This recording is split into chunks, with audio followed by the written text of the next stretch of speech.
Olá pessoal, sejam muito bem-vindos ao Mistério do Mundo. Eu sou o Bruno Alves. Se você não é inscrito nesse canal, já clique no botão de se inscrever, ative o sininho para receber notificações e já deixa aí o seu like. Bem galera, muita gente pedindo para me avaliar esse cenário, né, após a morte do general iraniano lá no aeroporto de Bagdá. Muita gente pedindo, avalie aí o que você acha, o que você pensa. Bem gente, a gente não posso aqui ser profeta, né, e dizer o que vai acontecer. Mas eu li muitas matérias, li muita coisa sobre o assunto. E assim, antes de emitir uma opinião, e a mais coerente, por incrível que pareça, foi a análise aqui de um cientista político do UOL, né? Eu achei essa análise dele bem coerente, e é isso que eu vou passar para vocês aqui agora, porque eu acho que mais se enquadra com o meu pensamento. Não estou dizendo que é isso, né, que vai acontecer, que eu não sou profeta, não sou nada. A gente avaliando o cenário, a gente pode tomar ter algumas ideias. Agora, uma coisa interessante eu vou deixar para o final e vocês vão entender. Olha o que ele diz aqui. Nada de terceira guerra mundial. Uma possível guerra entre Estados Unidos e Irã pode adotar muitas formas, inclusive uma variação agravada do conflito atual, de escaladas eventuais de violência, mas dificilmente tomaria a proporção de uma guerra global, como ocorreu em 1939.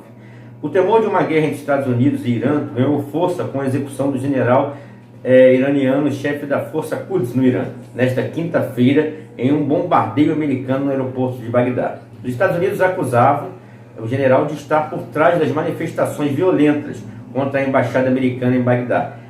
Os Estados Unidos estão certos de não tolerar ações como essas contra as suas representações diplomáticas. É preciso lembrar da crise dos reféns na embaixada americana em Teherã, entre 1979 e 1981, e o assassinato do embaixador dos Estados Unidos na Líbia, J. Christopher Stevens, durante o ataque ao consulado do país na cidade de Benghazi, em 2012.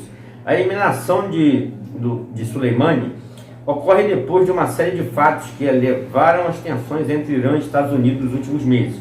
O Irã foi acusado de estar por trás dos ataques que danificaram 2 navios petroleiros no Estreito de Hormuz e de bombardear 2 instalações de petróleo na Arábia Saudita.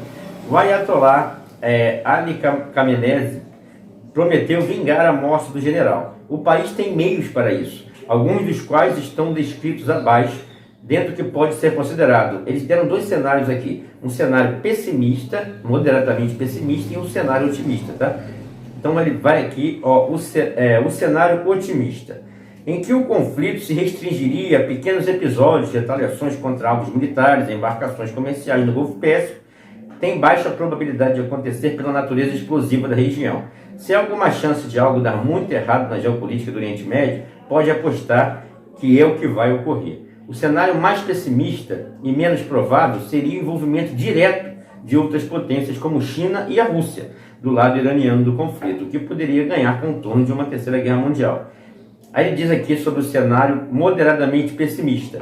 O Irã inicia uma campanha de ataques e sabotagens do Golfo Pérsico, com o objetivo de obstruir a estreita passagem para o Oceano Índico, por onde é transportado 1/5 da produção de petróleo do mundo. Isso faz o preço dos combustíveis fósseis disparar, desestabilizando a economia mundial e provocando recessão tanto em nações industrializadas quanto em países em desenvolvimento como o Brasil. O Irã regionaliza o conflito, abrindo frente de batalha contra aliados dos Estados Unidos no Oriente Médio.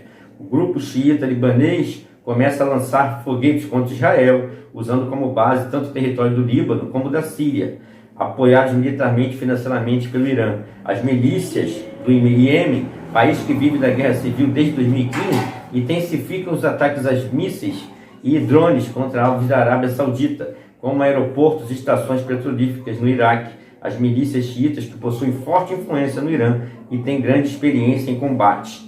Os mais recentes deles, a expulsão do grupo terrorista sunita do Estado Islâmico, iniciam uma campanha de ataques e sabotagens contra alvos norte-americanos. Aí está aqui. Israel reage, né? Reagiria não apenas bombardeando o Líbano e a Síria, mas também alvos estratégicos no Irã. O governo de Benjamin Netanyahu está há tempos em busca de uma justificativa para destruir a infraestrutura nuclear iraniana, para acabar com as chances de o país construir uma bomba atômica. O Irã revidaria com lançamentos de mísseis de médio alcance. E aí vai falando aqui, a Arábia Saudita reage aos ataques e o fechamento do Estreito de Hormuz, enviando tropas de sua força aérea para auxiliar os Estados Unidos em uma invasão, primeiro pelo ar e depois por terra do Irã.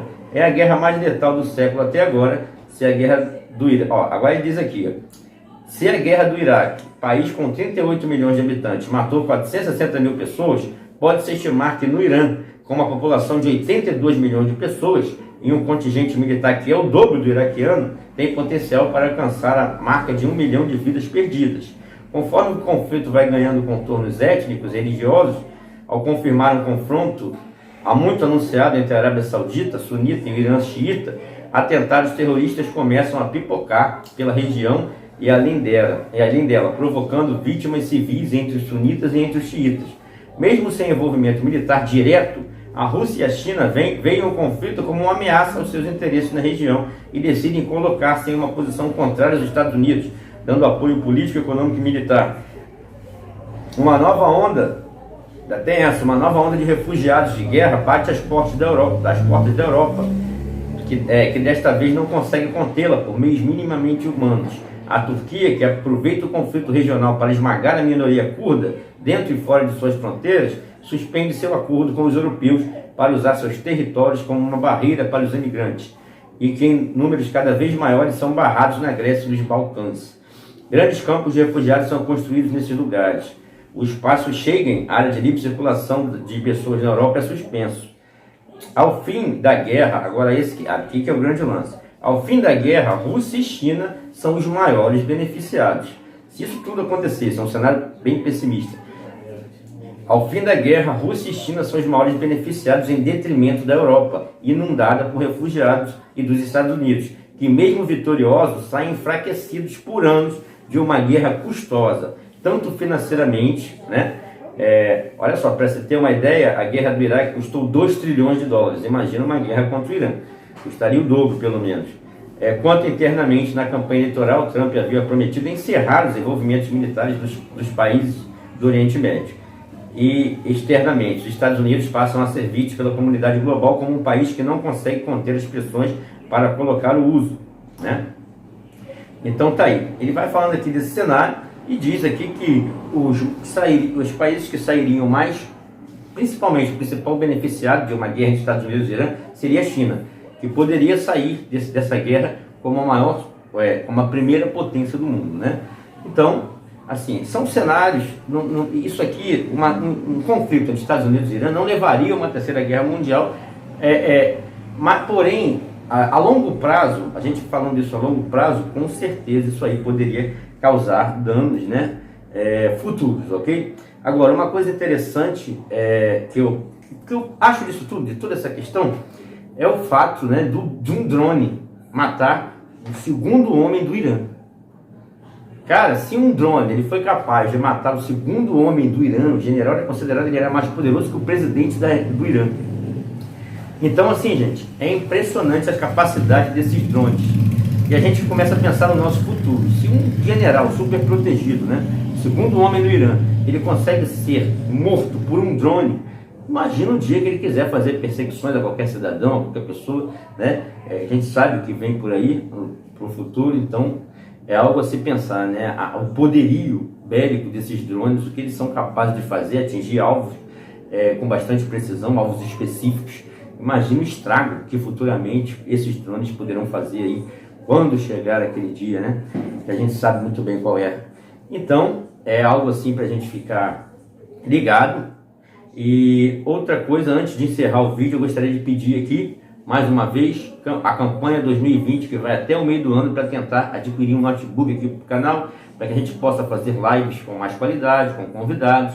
Então peço encarecidamente para as pessoas que quiserem, que puderem, ninguém é obrigado a nada, não façam nenhuma loucura aí para ajudar, mas aqueles que puderem nos ajudar, a conta do canal vai estar na descrição, e você vai estar nos ajudando aqui a adquirir um notebook, e para que a gente possa realizar alguns outros trabalhos, principalmente como lives, né, com convidados, coisa que eu não posso fazer hoje em dia aqui, ok?